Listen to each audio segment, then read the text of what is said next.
We got our first guest, Abraham Supernova. Did you freeze on me or you there? I'm here, champ. All right. Abraham, what's going on, brother? How are you? I'm doing good. How you doing? Oh, man, I'm good, man. Happy to have you back on the show. Take this opportunity to let everybody know where they can find you on social media before we get started. Oh, you guys go find me on Instagram at Abraham Nova 22, Facebook Abraham Supernova, on Twitter Abraham 22. Pretty simple, Abraham Nova or Super. All right. So, I mean, let's get into it. Obviously, you got something cooking. You should be back in action very soon. Let everybody know when they can see you on television next. You guys go see me August 14th live on ESPN Plus in Tulsa, Oklahoma at the Hard Rock Casino. So, who's going to be your opponent for the 14th of August? Richard from, I don't know how to pronounce his last name. He's from the Philippines. Okay. And how long has it been since you got in? I know we're just getting over or getting back into possibly. COVID is definitely affecting boxing in a major way. So when's the last time you've been in the ring? Last time I was in the ring was in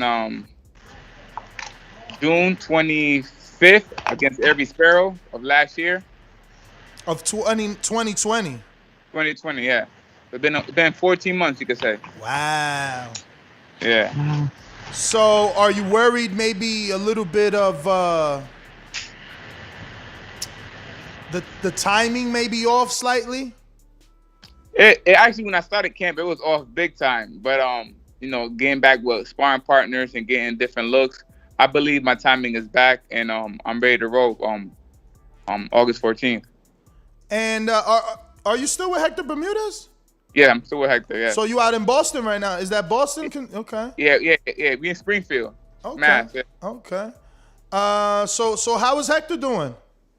He's doing good. He's right now in Belfast with TJ Doheny, who's fighting Michael Conlon. Okay. Yeah, I seen that. I seen that Doheny's fighting him nice. So, wow. I wonder, can he get that upset, man? What do you think? He is. 100%. 100%. Yo, Conlon, he's been getting lucky, in my opinion. You know what I mean? Somebody's got to, hit him hard to see what happens. The power. TJ Doheny, the power. He's strong. He's fast. I'm calling it a big upset. I got $2,000 in that fight. Wow. And catching out with $8,000 if TJ does his thing. And you pick money line. Money line. Oh shit! Let me check what is on my bookie right now. Oh, you that serious? We gonna have to get serious too. Wait a minute. Plus 400 should be. Wow. Okay, so what? He was in camp with you? Yeah, the whole camp. Yes, you're right. Plus 400. Damn, you use my bookie too. It is 400. Nice. There you go. Don't forget to use code BETTBV. That is, I'm gonna have to bet on that. Conlon is a minus 600 favorite though. What? Yeah. They're sleeping on TJ. TJ's a former world champion. Yeah, but you also in the camp, man. You're gonna be biased. Everybody that's in the camp always picks the person they helping. Oh, I ain't biased. I'm being honest. I don't bet on teammates except this one. Uh-oh. I ain't bet on Fortuna in his last one. My boy, so I know. Damn, you ain't bet on Fortuna? Nah. Oh, man, you didn't pick your Dominican brethren.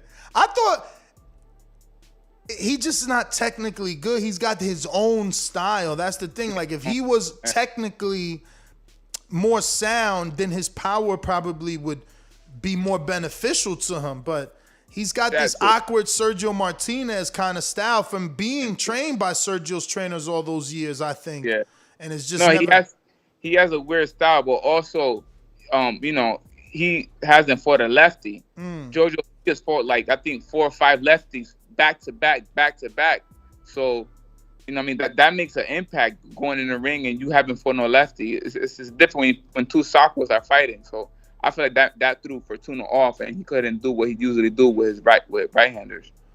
For sure, man. So now, what was your opinion of that Jojo Diaz fight? Obviously, he moved out of your division, or are you? Because you kind of fight at 34 and 35. 30 and 35. So are you trying to get a world title at 31st, or are you gonna go to, is it 35? You'll try and get your first world title. Like what, you fluctuated obviously. I only fought once at 134. Then I fought my whole career at 30. But I'm getting my world title at 126. Oh wow, so you're gonna drop even lower. Yeah, 126. Nice. I'm getting my world title. Featherweight. Okay. Yeah. Damn. And then 30, then 35. Nice. So, all right, so you're definitely showing some sacrifice because you also weighed 133 2 fights ago. 2 fights ago, yeah, or the last fight. Yeah, it says 32, 33, 32, 31, and before one fight before that one was 34. Yeah, I remember that one. That's the one in Springfield. Yeah. That was the last minute replacement for the opponent I had. But you've been around the scene for a minute. Do you feel this is your year? Do you feel Top Rank is gonna, get you back in action and kind of rotate you on television, and give you the shine and promotion you deserve, or you feel you deserve? I already had all that. It was in the works. I had an injury, so that's why I've been out the ring. Not because the Top Ring wasn't promoted or nothing. I have a solid contract. Multiple fights a year. I just been out the ring because I had torn my Achilles. Oh wow! So now that I'm back to 100%, I'm back to collect what's mine and get these straps.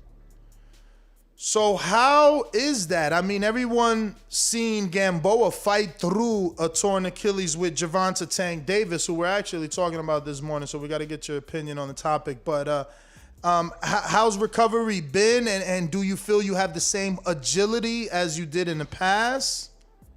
That injury is nothing to be played with. I had a lot of doubts. Everybody kept telling me my career was over. Everybody was saying, that's an ending career injury. But I told them it's not over till it's Nova, So that injury it could mentally break you down. But if you stay positive and you stay strong, you'll bounce back like I did. I was able to recover in 4 months. I had great physicians, work with it, therapy, and they said, just because I'm healthy and I stay right, I was able to bounce back in 4 months. Gotcha. Well, who you brought in for camp, man? I know you're over there all the way in the Massachusetts area. Did you get anybody to come down, or you just used your local fighters? I used my local fighters. It was nothing. My particular opponent that I'm fighting is nothing. I don't want to say nothing special, but it's nothing that I haven't seen before. Mm-hmm. I had guys in there that fight his style that look similar to him. So I use the people I have in my camp to help me get ready for this upcoming fight I have on August 14th. So obviously, Avery Sparrow is the biggest name win on your resume. Talk to me about that fight. That was a fight Ryan Garcia was supposed to have, and then Avery had some sort of warrant causing him not to fight, obviously opening up an opportunity for you. So what did you take away from that fight, and do you consider it the biggest fight of your career till date? That fight, they called me, I think it was 4 weeks to take that fight. I wasn't training. I wasn't doing nothing. It was the pandemic, so I thought boxing had died, and I thought I was going to get some time to get training, but they said you got 4 weeks. You want to fight Avery Sparrow? Me being a fighter, I said, yeah, let's get it. So I went in that fight with a different mentality, not to hurt him or not to go all out, because I didn't have the condition to try to knock him out. So I just boxed and collected my points and went convincingly but easy. A lot of people had doubts on how I performed. If you know me and you see me fight my whole career, you know that I'm a go-getter. I like knocking dudes out, but circumstances that made me fight a different style that night. I feel like Avery Sparrow is a great fighter. I feel like any other night I will knock him out. He won't go past six or 4 rounds with me, but he's a hell of a fighter, and I could say he was my biggest test to date because of his pedigree and of his name. But that's about it with that. All right. I got some questions from the people. I put out a post letting them know you'd be on the show. And Connecticut's own Coach Myers says, who in your division, besides yourself, do you think has the best skill set? And who is the best Puerto Rican fighter of all time, in your opinion? So in my division, so I say a 126 pounder rather than me, who has the best skill set. Um, you could say Kid Galahad. He's pretty skilled. I could say he has a very highly skilled. Then probably Gary Russell. Um, and the greatest Puerto Rican fighter of all time. I don't want to be but not I'm being biased. I think it's the truth. It would have to be Felix Tito Trinidad, and then Hector Macho Camacho. Have you ever heard of Armani Almestica? Sounds familiar, very familiar. Orlando, Puerto Rican, 135 pounder. No? Mm-mm. Yeah, I mean, I don't know. I'm going to keep my eye on him, but some people are calling him. A couple of professional fighters have gone as far as saying he may be the next greatest. So now I'm really keeping my eyes on Puerto Rican fighter of all time. And knowing there's a lot of great Puerto Rican fighters, so we'll see. I don't know. I just was checking since you're half Puerto Rican, half Dominican. I wanted to know, have maybe his name come across your desk? No, it sounds familiar though, bro. I probably heard of him, probably seen him. Especially if they talk so highly about him, definitely probably have heard of him, seen him. Just at boxing, there's so many names and so many fighters. It's tough to keep track. For sure, man. How have you been dealing with COVID? I mean, 14 months is a long time. Did you gain some weight, obviously with an injury and things like that? No, it's crazy. My body type is very different. I actually lost weight. I got thinner. I don't really gain weight. I have a very fast metabolism. So the gaining weight part, I'm pretty lucky to be a fighter, not gain weight like other fighters. But COVID, it was tough. Especially going through an injury and going through the pandemic. It was a bit depressing. But I have to stay positive and believe in myself that I'm here for a reason, and I still got to mark. I got to mark my stand here in this planet Earth. And am I correct? You were Split T Management and Dave McWaters, right? Yes, sir. And when did they sign you? Probably 3 years ago. Okay. Wow, because I feel like they are really doing some big things in the sport. They have a lot of talent. They keep their fighters very active. Was that the only manager turning pro, or did you have someone before you got with Split T? No, that's actually my first management team. Other than me being with R. Heyman, as my advisor. But other than that, they're my legit first management team. Wait, so you're still advised by Al? No, when I was. Okay, what happened there? I think I remember you telling me once in DM a few years back. Yeah, I was. That's with weird. Heyman. I never hear anybody leave Heyman. What happened? Yeah, I was with Heyman with Samson. Oh, Samson. And then when I split with Samson, I split my contract ended with Heyman. Okay. So Samson discovered you. He usually discovers a lot of Latino and Dominicans and stuff. Did he find you in DR? He didn't discover me. Everybody wanted me. I just went with him. But he didn't discover me. I was already discovered. I was ranked #1 in the country before he signed me. So, you can't say he discovered me. Golden Boy had contracts for me. Top Rank had contracts for me. I went with Samson and Heyman. All right. Good information. And how do you feel now? Because you've gotten a taste of, I guess, both worlds. You've had some Heyman and Samson, and now you're with Split T and Top Rank. I feel no bashing on Samson or Heyman, but I feel like they don't promote their fighters like they're supposed to. Even though they keep you active or whatnot, but I feel like they don't do the right promotion. I feel like they pay attention to their higher elite level fighters, not their upcoming youngsters.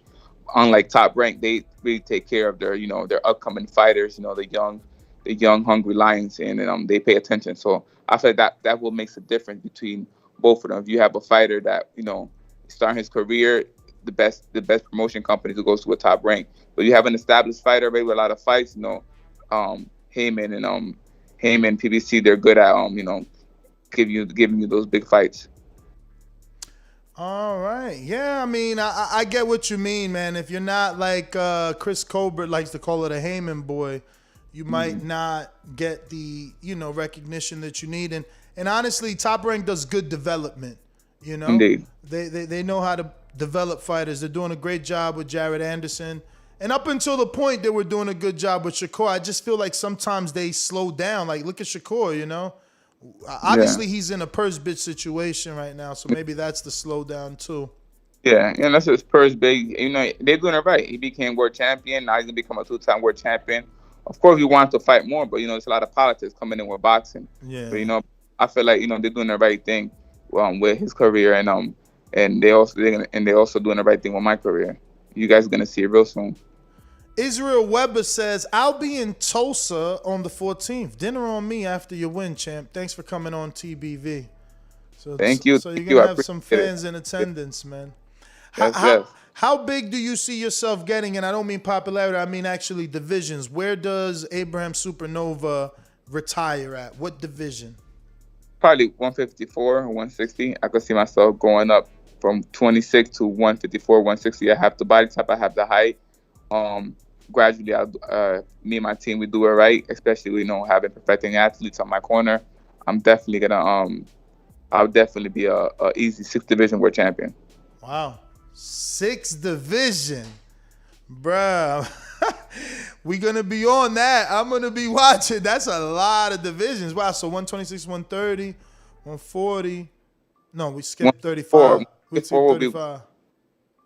You said 154 will be 6, and then 7 will be 160. Wow. You going for Canelo status, man. That's Mayweather Pacquiao status right there. Yeah. That's what we got to do. I mean. Hear you. So give me the background, man. I know that you're half Puerto Rican, half Dominican, right? Yeah. So what? How's that? That usually that's the mixture of all my children. Yeah. That's people don't see, but that's something that back then you didn't see a lot, but now you've seen a lot. You've seen a lot of very common.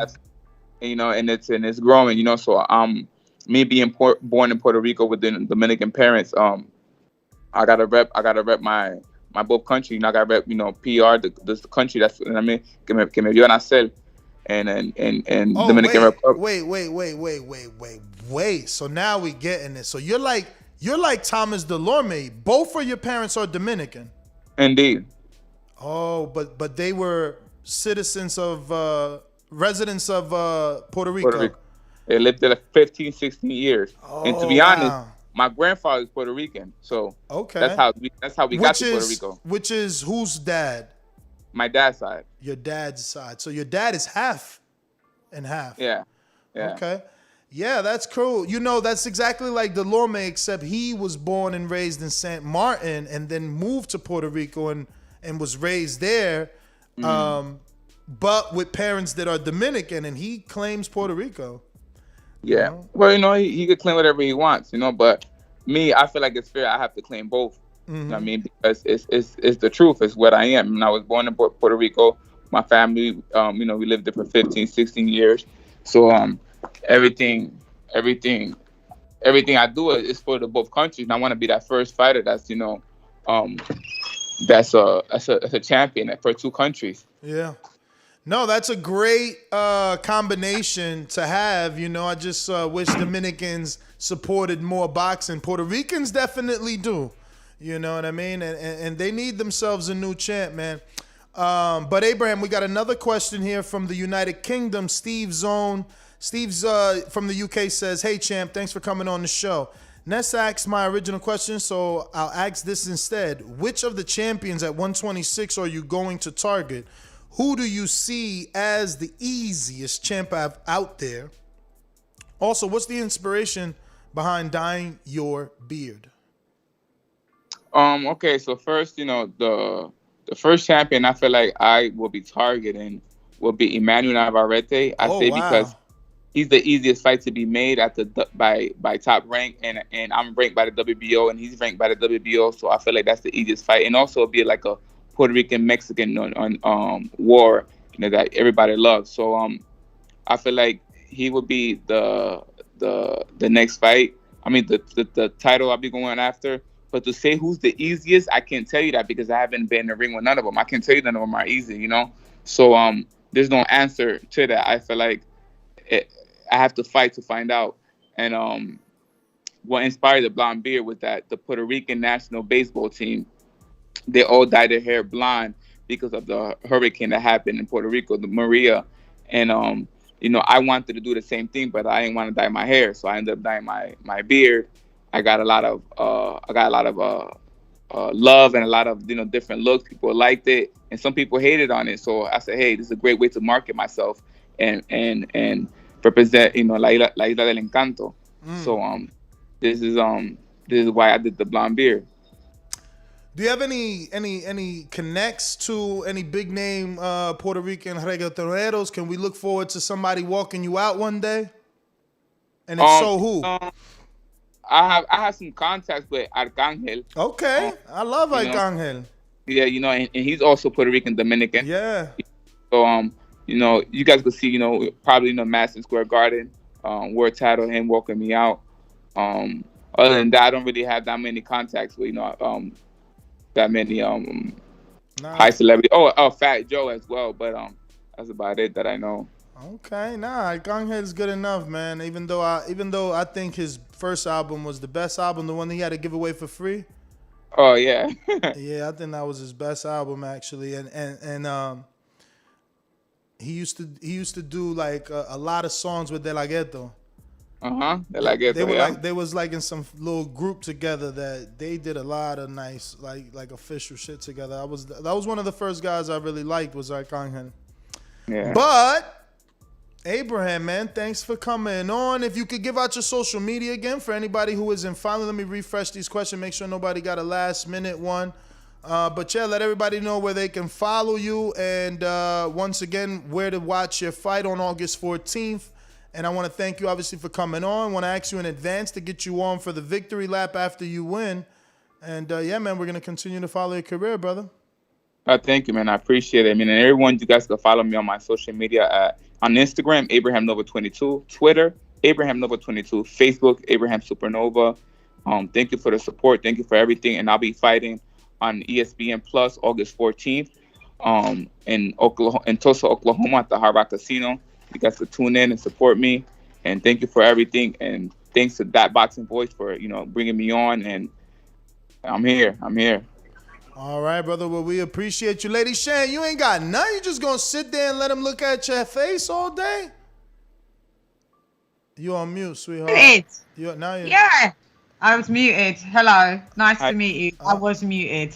But while you was talking, I was just checking out your box rec, seeing you 8-0. I was just wondering why, because your record is quite stellar for you know, for 18-0. I was just checking out, like, there was one thing. Let me just ask you this, if you don't. Un momento, por favor. También. Okay.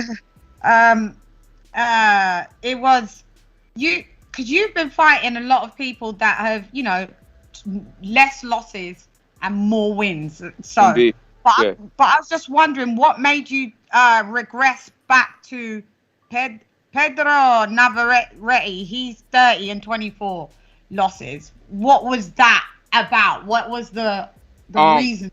Last minute replacement. You know, the guy that I was supposed to fight, I think, was 27-2. It was last minute. It was in my hometown. So that's the person they could get. You know, like, but yet, like you said, I fight all winning record guys. I never thought that leaving the amateurs, fighting top level fighters, then going to fighting bums made no sense. You know, so that's what I told my coach. I want, you know, straight tough competition coming up, and that's what we did. Yeah, and you say that you see ending your career at 160. 160, 154. I can see me ending my career at that weight. How tall are you? 5'9"? 5'9", yeah. Okay. Well, you would have to. Would you be looking to make those moves within the next like 3 years to go up a weight class? Because you're 27. So by the time 30, where would you want to be? Would you want to be? By the time I'm 30, I should be at 140, 147. Yeah. 140, 147, and then drift up to 154 after that, and maybe tal vez or a 160. 160. Indeed. Yeah. Ya tú sabes. Julio, it's nice to meet you. Definitely I'll be Definitely watching. not Julio, or did I misunderstand what you just said? I said it's nice. It's nice to meet you, and definitely I will be watching. I know his name's not Julio. His name's Abraham. I thought you said Julio before. No, I said Chulo. definitely it's nice to meet. She probably called you Chulo. Nice to meet you. I said. Oh no. I said it's definitely nice to meet you. It's my British accent. Oh, I understood. Yeah, Chulo. And I'll definitely be watching. I like your highlights on your hair. It looks really nice. Oh. Gracias, se parecía mucho, chulo. Well, Abraham, man, thank you for coming on, brother. We look forward to getting you back on after the big win, man, and we will continue to follow the career. Thank you. I appreciate it. And big shout out to ThaBoxingvoice for the love, and stay tuned, guys. God bless. All right, brother. Thank you. There you have it, ladies and gentlemen. Up and coming contender Abraham Supernova. And yo, if you enjoyed the video, feel free to hit the like, subscribe, and share. As always, if you want to support us to the next level, head over to the patreon.com/ThaBoxingVoice. We have tons of exclusive from Border Wars, Entitled, betting shows, the list goes on and on and on. But in addition to that, if you guys have questions for fighters, trainers, and promoters, this is where you can submit them. We will run out, get these questions answered, and put it back on the show just for you guys. Appreciate it. Peace.